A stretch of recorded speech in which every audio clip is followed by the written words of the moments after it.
हमने already court में petition डालने का मन बना लिया है। बहुत जल्दी आप देखेंगे कि ये सब लोग अपराधों में जो इन्होंने किए हैं पुलिस के अधिकारियों ने, उसमें इनके खिलाफ हम कोर्ट से ऑर्डर लेके इनको भी जेल भेजने का काम।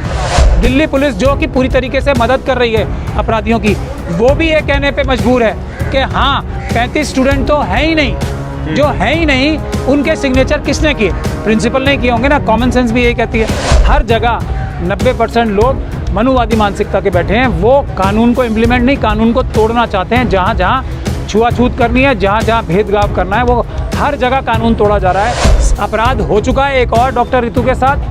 पहले तो प्रिंसिपल ने किया, दिल्ली यूनिवर्सिटी के जो ऑफिसर्स हैं उन्होंने किया, और अब दिल्ली पुलिस ने भी डॉक्टर रितु के खिलाफ एक अपराध कर दिया। अब इससे दिल्ली पुलिस को क्या डर है?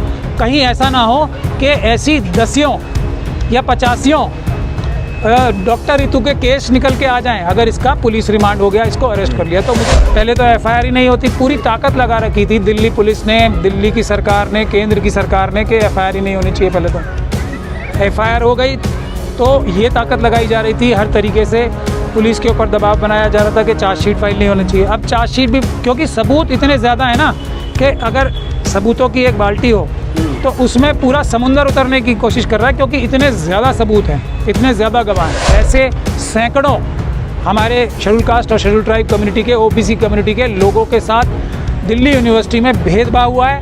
उसी को छुपाने के लिए दिल्ली पुलिस का आईओ, ऐसा मैंने कभी नहीं देखा।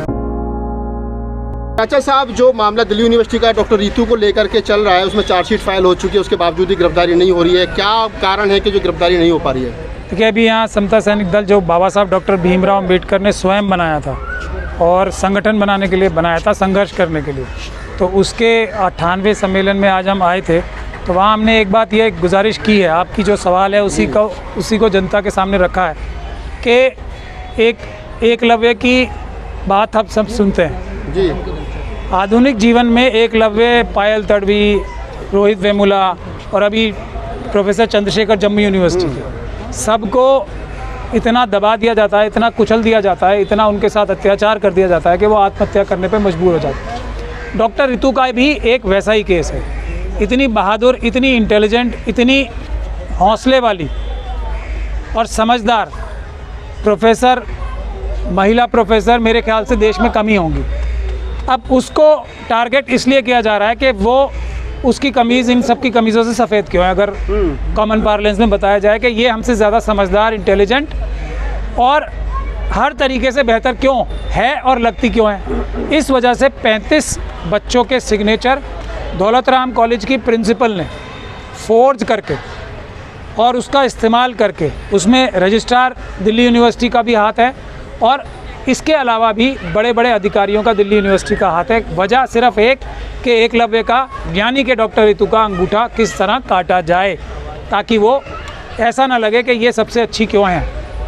तो इस साजिश के तहत, अब आपने बहुत अच्छा सवाल पूछा कि पहले तो एफआईआर ही नहीं होती। पूरी ताकत लगा रखी थी दिल्ली पुलिस ने, दिल्ली की सरकार ने, केंद्र की सरकार ने कि एफआईआर ही नहीं होनी चाहिए। पहले तो एफआईआर हो गई तो ये ताकत लगाई जा रही थी, हर तरीके से पुलिस के ऊपर दबाव बनाया जा रहा था कि चार्जशीट फाइल नहीं होनी चाहिए। अब चार्जशीट भी, क्योंकि सबूत इतने ज़्यादा है ना कि अगर सबूतों की एक बाल्टी हो तो उसमें पूरा समुंदर उतरने की कोशिश कर रहा है, क्योंकि इतने ज़्यादा सबूत हैं, इतने ज़्यादा गवाह हैं। फिर भी उसकी चोरी कर करके सबूतों की भी मजबूरी में चार्जशीट भी फाइल करनी पड़ी।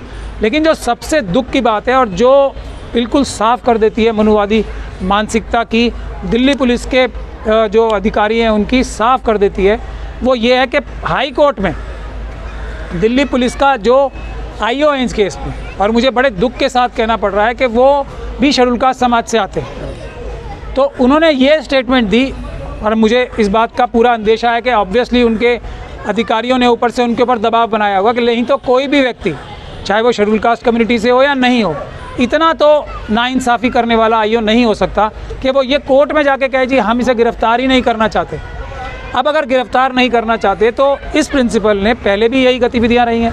एक डॉक्टर रितु का केस तो छोड़ देते हैं, पता नहीं कितने केसेस में क्या क्या फोर्जरियां, चोरियां, डकैतियां करके इस प्रिंसिपल ने यूनिवर्सिटी के दूसरे अधिकारियों से, ख़ास तौर पे जो रजिस्ट्रार हैं, उनसे मिलके क्या क्या घटनाएं और दुर्घटनाएं और अपराध किए होंगे, उसकी इंटेरोगेशन करने के लिए पुलिस खुद ही ये बोल रही है कि हम करना ही नहीं चाहते।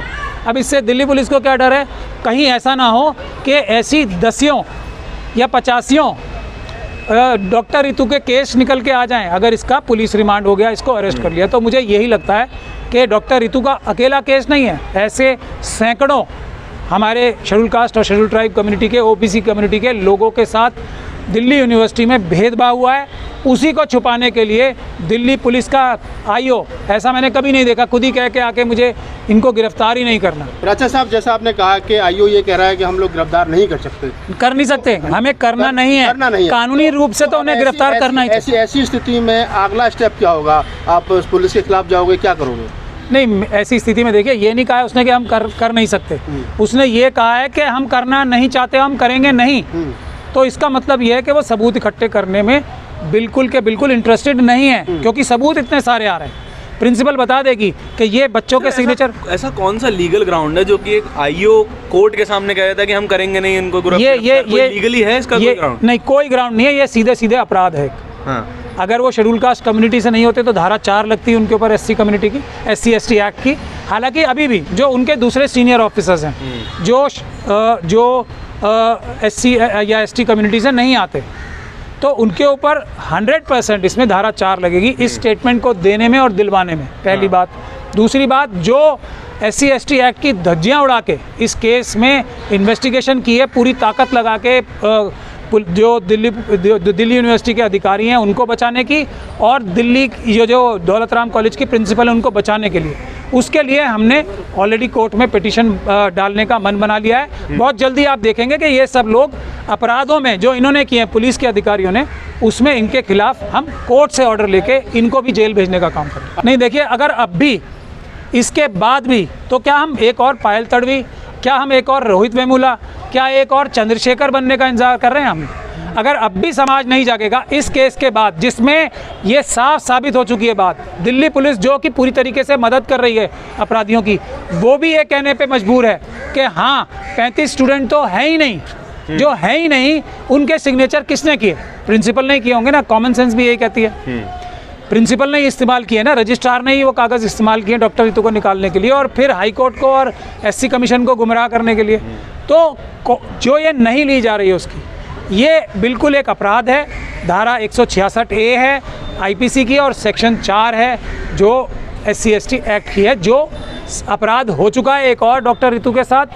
पहले तो प्रिंसिपल ने किया, दिल्ली यूनिवर्सिटी के जो ऑफिसर्स हैं उन्होंने किया, और अब दिल्ली पुलिस ने भी डॉक्टर रितु के खिलाफ एक अपराध कर दिया। सर, ये जो पूरा प्रकरण अभी आपने बताया, और मैं आपका वक्तव्य भी सुन रहा था, आपने कहा था कि अब पुराने तरीके का जातिवाद होता नहीं है कि पानी पिलाने पर या फिर साथ बैठने पर, तो क्या एक नए तरीके का सिस्टम भी इवॉल्व नहीं हो रहा है कि ये मॉडर्न जातिवाद इसको नहीं कह सकते क्या? नहीं, मैं ऐसा नहीं मानता कि पानी पिलाने पे जातिवाद नहीं होता, वो सब तो है ही। नहीं, वो भी एग्जिस्ट करता है, नए तरीके का है क्या? अब ये बाबा साहब डॉक्टर भीमराव अंबेडकर ने 1927 में मनुस्मृति जला के जो संविधान लाया था, उसमें तो सब प्रावधान है ना, पहले तो प्रावधान ही नहीं थे।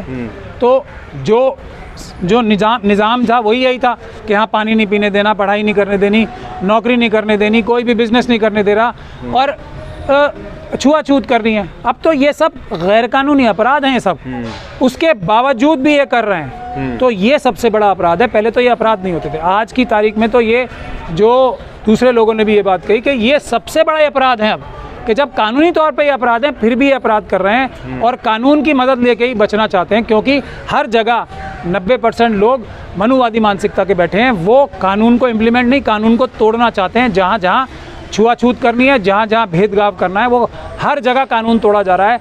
हज़ारों की तादाद में दिल्ली यूनिवर्सिटी में अभी इंटरव्यू चल रहे हैं, हज़ारों की तादाद में हकमारी करके शेड्यूल कास्ट शेड्यूल ट्राइब के जो प्रोफेसर्स अपॉइंट होने हैं वो नहीं किए हैं, वो सब अपराध था।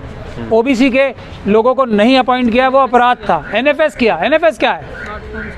जो अम्बेडकरवादी है वो NFS कभी नहीं हो सकते, ये साइंस है। और जो अम्बेडकरवादी नहीं है, जो SC ST OBC और माइनॉरिटी से नहीं आते, वो NFS बाय बर्थ होते हैं। ये मेरी स्टेटमेंट है, ये साइंटिफिक स्टेटमेंट है। मैंने इसे सुप्रीम कोर्ट में भी एक बार आर्ग्यू किया था, और मैं चाहता हूँ कि इस पर डिबेट करें मुझसे मनुवादी, कि ये एक साइंटिफिक फैक्ट है कि वो NFS होते ही हैं बाय बर्थ। उनमें से एक्सेप्शंस हो सकती हैं थोड़ी बहुत, उसका उल्टा है SC ST OBC और माइनॉरिटीज़ का। वो बाय बर्थ NFS नहीं होते हैं, वो बाय बर्थ फाउंड सूटेबल ही होते हैं। तो ये है, उनमें एक्सेप्शंस हो सकती हैं कि वो NFS कुछ 1-8% हो। तो ये जो है देश में अन्याय हो रहा है, इसीलिए 28 तारीख को मैं सभी लोगों से गुजारिश करता हूँ, प्रिंसिपल ये वाइस चांसलर के ऑफिस के बाहर एक बड़ा प्रदर्शन करने की सबकी जिम्मेदारी है। उन समस्त टीचरों से, उन समस्त मैं SC ST OBC और माइनॉरिटीज़ के टीचर से जिन्होंने PhD किया और जिन्हें नौकरी नहीं मिली आज तक, उनसे गुजारिश करता हूँ, उन सभी स्टूडेंट से गुजारिश करता हूँ जो PhD करके टीचर बनना चाहते हैं, जो PhD करके और बड़ी बड़ी अच्छी पढ़ाई करके नौकरियां हासिल करना चाहते हैं। आज डॉक्टर रितु के केस में उनका साथ दें, ये डॉक्टर रितु का केस नहीं है, ये एकलव्य की लड़ाई है। वो हम सब लड़ेंगे तो एकलव्य बनने से बचेंगे, नहीं तो हर एक SC ST OBC और माइनॉरिटीज़ का अंगूठा नहीं, हाथ काटे जा रहे हैं, गर्दन भी काटी जाएगी।